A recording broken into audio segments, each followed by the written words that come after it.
السلام علیکم، آپ یوٹیوب دیکھ رہے ہیں۔ میں احمد مختار ہوں۔ آج میں بات کرنے والا ہوں جو بلوچستان میں مسائل چل رہے ہیں ان کے بارے میں۔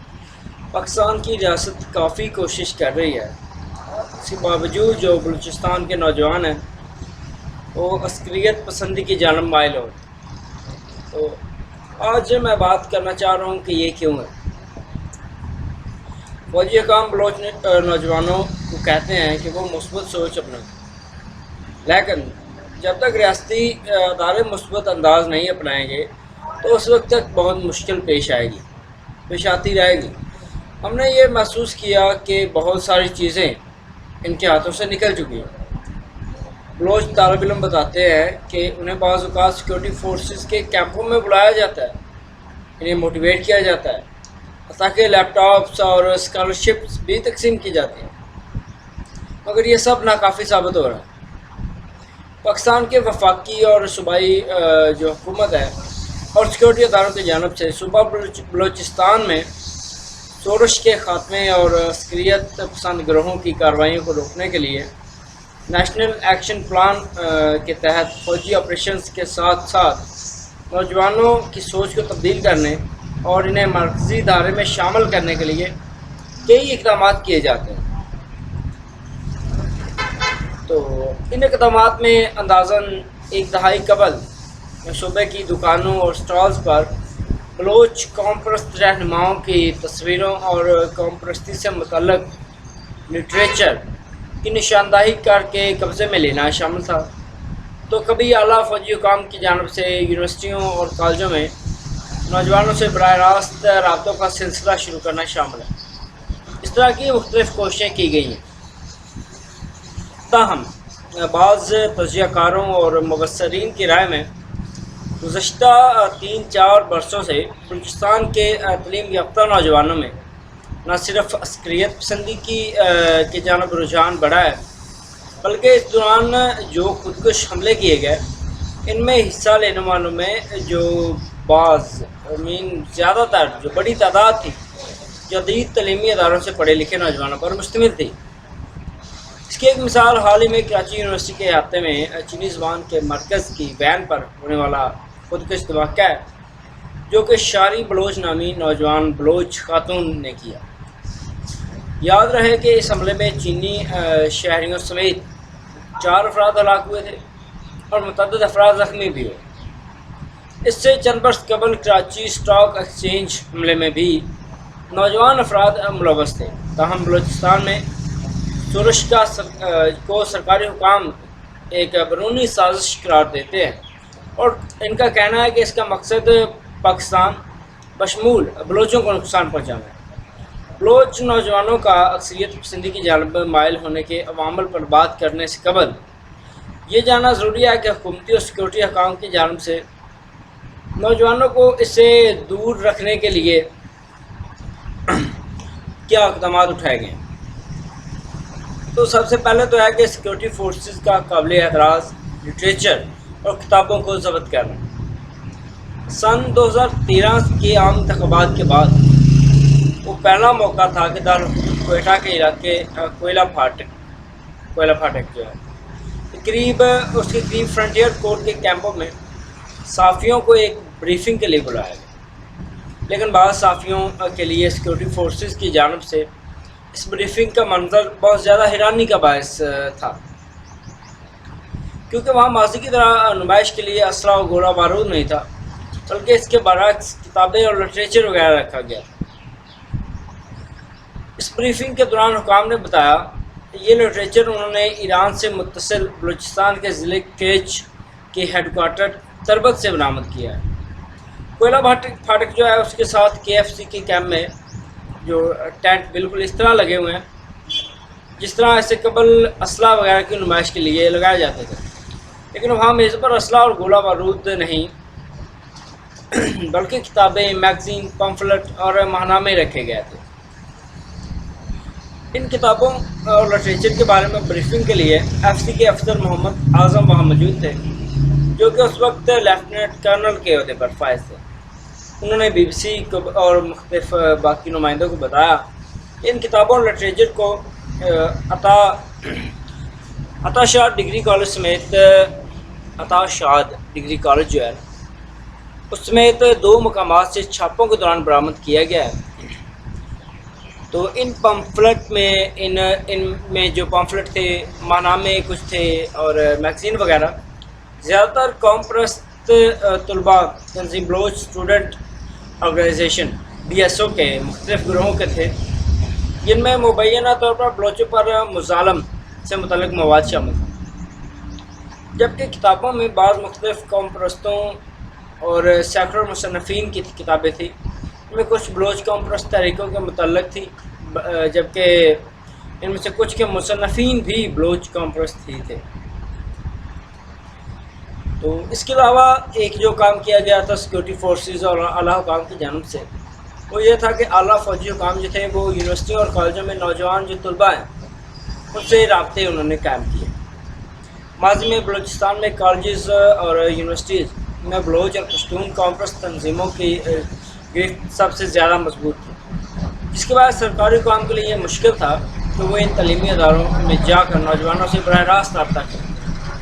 لیکن 2000 کی دہائی میں، سن 2000 کی دہائی میں آخر میں، بالخصوص 2010 کے بعد پاکستان کے سینئر فوجی حکام جو ہیں وہ نہ صرف کالجوں اور یونیورسٹیوں میں گئے بلکہ وہاں انہوں نے بلوچ طلباء کے ساتھ براہ راست جو میٹنگز تھی، براہ راست رابط بھی قائم کی۔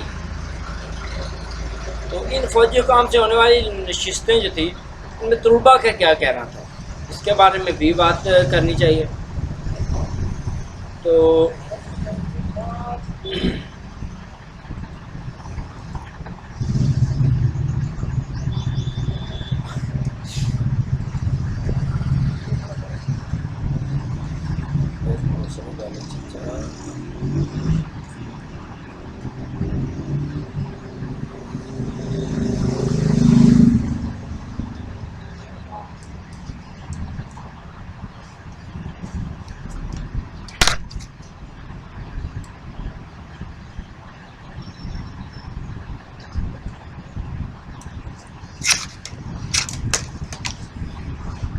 میں نے کوئٹہ اور تربت میں مجموعی طور پر ایسے 4 طالب علموں سے رابطہ کیا جن میں سے 3 براہ راست نشستوں میں شریک ہوئے۔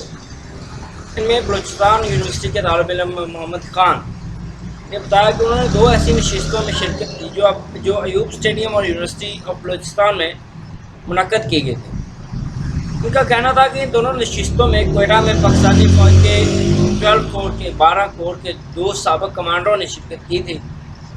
انہوں نے کہا ان نشستوں میں فوجی حکام کی جانب سے یہ بتایا گیا کہ نوجوان نسل کو مثبت سوچ اپنانی چاہیے اور منفی سرگرمیوں سے اجتناب کرنا چاہیے اور مثبت سرگرمیوں کی جانب بڑھنا چاہیے، کیونکہ منفی سرگرمیاں ان کے لیے مشکلات پیدا کر سکتی ہیں۔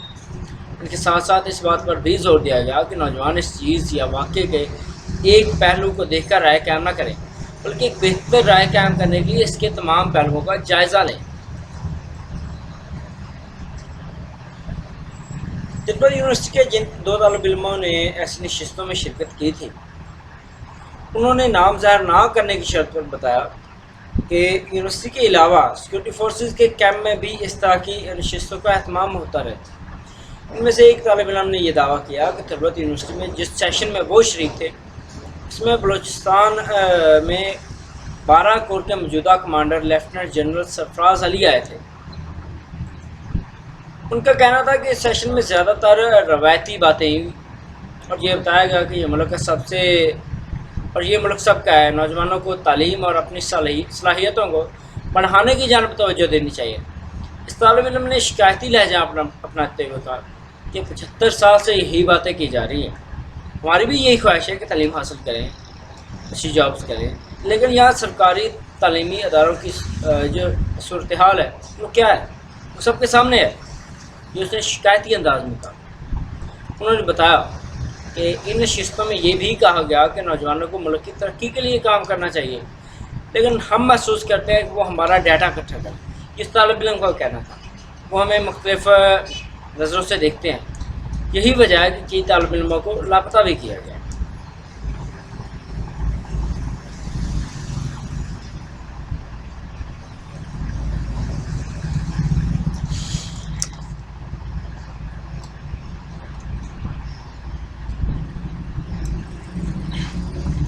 اس کے بعد جو ایک کام کیا گیا وہ یہ تھا کہ تعلیمی اداروں میں سیکورٹی فورسز کے جو اہلکار ہیں ان کو تعینات کیا گیا۔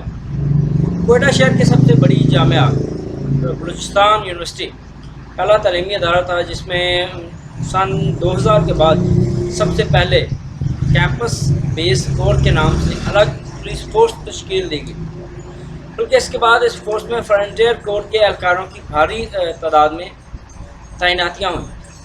واضح ہے یونیورسٹی میں بڑے پیمانے پر ایف سی کی تعیناتی پر ہیومن رائٹس واچ جو تھا، human rights commission of Pakistan, وہ تنقید بھی کرتا آ رہا ہے۔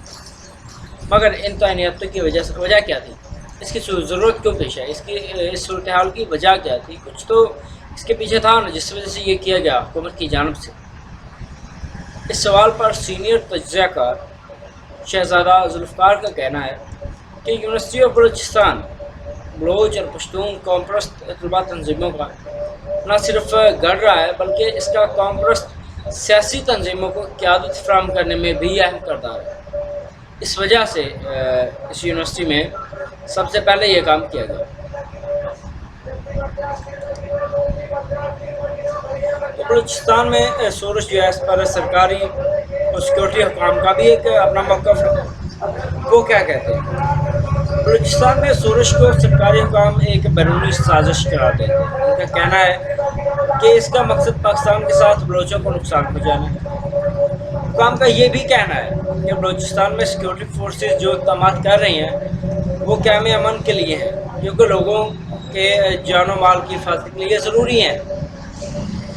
کراچی میں خودکش حملے کی مذمت کے لیے طلب کردہ بلوچستان اسمبلی کا جو اجلاس تھا، اس میں وزیر اعلیٰ بلوچستان میر عبدالقدوس بزنجو، I'm sorry کہ مجھے وہ نام سے پروناؤنس نہیں میں کرتا، تو وہ جو ہے نا میر عبدالقدوس بزنجو صاحب، انہوں نے سیکورٹی فورسز کے اقدامات کا دفاع کیا۔ انہوں نے دفاع کرتے ہوئے کہا کہ آج سیکورٹی فورسز کی قربانیوں کی وجہ سے ہم آزادی کے ساتھ گھوم رہے ہیں۔ یہاں دہشت گردی اتنی زیادہ تھی کہ ہم عید پر بھی ایک دوسرے سے نہیں مل سکتے تھے، لیکن آج فورسز کی قربانیوں کی وجہ سے ایک دوسرے کے ساتھ گھل مل سکتے ہیں۔ ان کا کہنا تھا کہ ہمارے دروازے بات چیت کے لیے کھلے ہیں، اس لیے وہ آئیں اور بات چیت کریں۔ انہوں نے کہا کہ ہم نے بلوچستان کے مسئلے حل کرنے میں اور بہت سارے مسائل حل بھی بلوچستان کے مسائل حل کرنے ہیں اور بہت سارے مسائل حل کیے بھی ہیں، بہت سارے مسائل حل ہوئے ہیں۔ 18ویں آئینی ترمیم جو تھی وہ INFC سے 18ویں ترمیم آئی، NFC سے ایوارڈ کے فارمولے میں تبدیلی آئی، ترقیاتی کام ہو رہے ہیں اور سڑکیں بن رہی ہیں۔ جو کچھ اب ہو رہا ہے وہ پہلے کبھی نہیں ہوا ہے۔ تو اگر ہم بات کریں کہ تعلیم یافتہ بلوچ نوجوان جو وہ شدت پسند تحریکوں کا حصہ کیوں بن رہے ہیں؟ بلوچستان کے دانشور اور تجزیہ کار جو ہیں رفیع اللہ کاکڑ صاحب، انہوں نے بتایا کہ یہ جو حکمت عملی ہے کہ یونیورسٹیوں میں تعلیم یافتہ نوجوانوں کے ساتھ روابط بڑھائے جائیں، تعلقات بڑھائے جائیں، یہ ایک اچھا قدم ہے، لیکن اس سے زیادہ فرق نہیں پڑے گا۔ ان کا کہنا تھا کہ ان اقدامات کے پیچھے مفروضہ یہ ہے کہ ریاستی اداروں اور نوجوانوں میں رابطے کا جو خلا ہے وہ ختم کیا جائے۔ رابطے کے خلا کا جو مسئلہ ہے تو اس کی وجہ سے یہ لوگ گمراہ ہوئے۔ ان کا کہنا تھا کہ یہ درست نہیں ہے کیونکہ تمام تر نوجوانوں کے ذہن سازی نہیں ہوئی، بلکہ ان کی حقیقی شکایات کو سمجھنا ہوگا۔ اس نظام میں علاقائی عدم توازن کے بڑھنے کو سمجھنے کی ضرورت ہے۔ تو ہم تھے سوری وہ ان کا کہنا تھا کہ بلوچستان میں جو علاقائی عدم ہے نا وہ توازن، اس کو سمجھنے کی ضرورت ہے۔ اس میں بہت زیادہ ڈیوائڈ ہے، یہ جو بلوچستان کا معاشرہ ہے قبیلوں میں بٹا ہوا ہے اور قبیلے میں بھی اونچ نیچ کا کافی پرابلمز ہے، تو اس وجہ سے ان چیزوں کو سمجھنے کی ضرورت ہے۔ تو ہم امید کرتے ہیں، دعا کرتے ہیں بلوچستان کے لیے اور پاکستان کے لیے کہ یہ جو بھی ہو پاکستان کے لیے اچھا اور اسے اچھے طریقے سے ڈیل کیا جائے۔ ہمارے جو ایک تجزیہ کار ہیں اوریہ مقبول جان صاحب، ان کا بھی یہی کہنا تھا کہ ہم میل ہینڈلنگ کر رہے ہیں جو بلوچستان کا مسئلہ ہے اس کو۔ وہ بلوچستان کو سمجھتے ہیں. وہ کافی عرصہ وہاں پوسٹ رہے, انہوں نے جاب کی وہاں پہ ایز اے اسسٹنٹ کمشنر, اور مختلف پوسٹ جو ہیں مختلف پوسٹیں ان پر ہے. تو ان کا یہی کہنا تھا کہ کسی جاننے والے کو جو بلوچ سوسائٹی کو جانتا ہو اسے وہاں بھیجا جائے. یہ لوگوں کو آسانی سے ڈیل کر سکتے ہیں اور یہ مسئلہ حل ہو سکتا ہے. تو ہم دعا کرتے ہیں کہ یہ مسئلہ جلد از جلد حل ہو جائے. تو اگلی خبر تک کے لیے خدا حافظ, اجازت دیجیے. خدا حافظ.